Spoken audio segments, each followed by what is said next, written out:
اعوذ باللہ من الشیطان الرجیم، بسم اللہ الرحمن الرحیم۔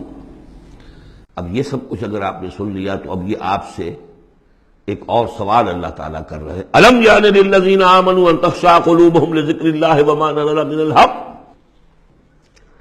کیا وقت آ نہیں گیا اہل ایمان کے لیے کہ ان کے دل جھک جائیں اللہ کی یاد میں اور اس کے سامنے کے جو حق میں سے نازل ہو چکا ہے؟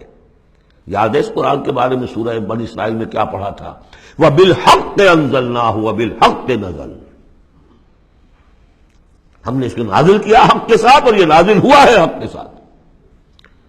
تاخیر، تعویق، یہ کر لوں وہ کر لوں، اس کے بعد بچیوں کے ہاتھ پیلے کرنے ہیں۔ ابھی ذرا بچوں کی تعلیم کا مسئلہ ہے۔ تعلیم کیا؟ دنیا کی تعلیم، میری تعلیم دنیا کی۔ خود ساری عمر گزار دی ہے جن کوچوں کی سیر کرتے ہوئے انہی کوچوں میں داخل کر رہے ہیں اپنی اولاد کو۔ اور ایسے ایسے لوگ بھی ہیں، ایسے ایسے ناسمجھ لوگ، کچی عمر میں برطانیہ بھیج دیا، امریکہ بھیج دیا، اور پھر روتے ہوئے آتے ہیں بچہ بگڑ گیا، بچے نے یہ کر دیا، بچہ وہ ہو گیا۔ یہ تو حال ہے۔ الم یعن للذین آمنوا ان تخشع قلوبہم لذکر اللہ وما نزل من الحق۔ کیا وقت آ نہیں گیا؟ کس کے منتظر ہو؟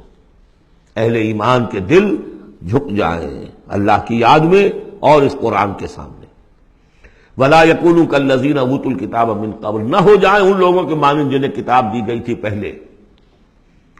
فطال علیہم الامد، تو جب ان پر ایک طویل مدت گزر گئی، فقست قلوبہم، تو ان کے دل سخت ہو گئے۔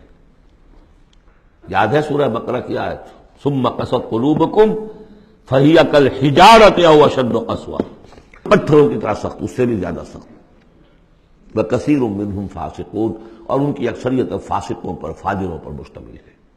دیکھ لو ایک راستہ وہ ہے، اب بھی نہ مڑو گے، اب بھی نہ توبہ کرو گے، اب بھی نہ باز آؤ گے، تو پھر دیکھ لو نشان عبرت کے طور پر وہ موجود ہے قوم۔ ثم قست قلوبکم فہی کالحجارۃ او اشد قسوۃ۔ اعلموا، اب ساتھ ہی جہاں یہ ذرا ڈانٹ ڈپٹ کا انداز ہے، ہمت افزائی بھی، گھبراؤ نہیں۔ اگر تم یہ محسوس کرتے ہو کہ دل کی زمین، دل کی کھیتی ایمان کے اعتبار سے بنجر ہے، کچھ نہیں اس میں، تب بھی گھبراؤ نہیں، مایوس نہ ہو۔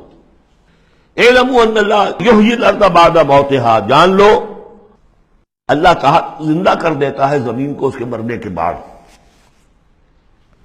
زمین دیکھتے ہو بے آب و گیا بڑی ہوتی ہے، بنجر، بارش برستی ہے تو وہ زندہ ہو جاتی ہے۔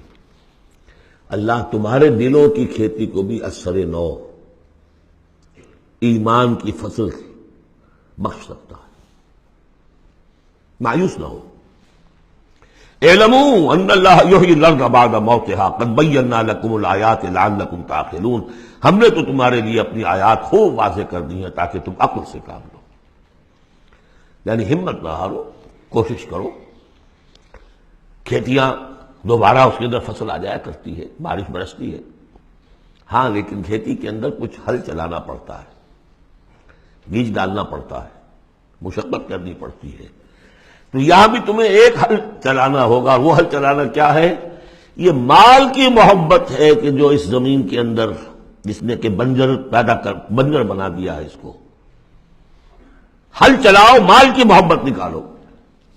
ان المصدقین والمصدقات واقرضوا اللہ قرضا حسنا یضاعف لهم ولهم اجر کبیر، یقیناً صدقہ دینے والے مرد اور صدقہ دینے والی عورتیں اور جو اللہ کو قرض حسنا دیں، یہ میں بتا چکا ہوں سورہ بقرہ میں جب ہم پڑھ رہے تھے 2 رکوع، کہ اللہ کے لیے، دین کے لیے، اللہ کی رضا جوئی کے لیے خرچ کرنے کی 2 مدیں ہیں۔ ایک انسانوں میں سے غرباء، مساکین، یتیموں، بیواؤں، بیماروں، مسافروں اور مقروضوں کے لیے خرچ کرنا، وہ صدقہ ہے۔ اس لیے زکوٰۃ کو بھی کہا صدقات، انما الصدقات للفقراء والمساکین۔ ایک اللہ کے دین کے لیے، اس کی دین کی نشر و اشاعت ہے، اس کے پیغام کو پھیلانا ہے، اس کی تعلیم ہے، پھر اس دین کو غالب کرنے کی جد و جہد ہے، اس کے لیے ساز و سامان چاہیے، اس کے لیے وسائل چاہیے۔ تو ایک ہے صدقہ، ایک ہے اللہ کے ذمہ قرض حسنہ۔ کیوں؟ اس لیے کہ اللہ کے دین کو غالب کرنا ہے، لہذا اس کی جد و جہد میں جو مال خرچ ہو رہا ہے اللہ اسے اپنے ذمے قرض حسنہ کہتا ہے. یہ حل چلانا پڑے گا. مال کی محبت اس سے نکلے گی. صدقہ دو گے اللہ کو قرض حسنہ دو گے تو یہ جو اس نے بریک لگی ہوئی ہے، جیسے گاڑی کو بریک لگی ہوئی ہے اور آپ جو ہے ایکسلریٹر کو دبا رہے ہیں تو وہ تو راکنگ کرے گی وہی کی وہی کھڑی رہ جائے گی، چلے گی تو نہیں. کیسے چلے؟ بریک لگی ہوئی ہے. اس بریک کو کھولو پہلے. اور وہ بریک کیا ہے؟ مال کی محبت. اس کا علاج کیا ہے؟ انفاق. ان المصدقین والمصدقات واقرضوا اللہ قرضا حسنا یضاعف لهم ولهم اجر کریم. صدق اللہ العظیم.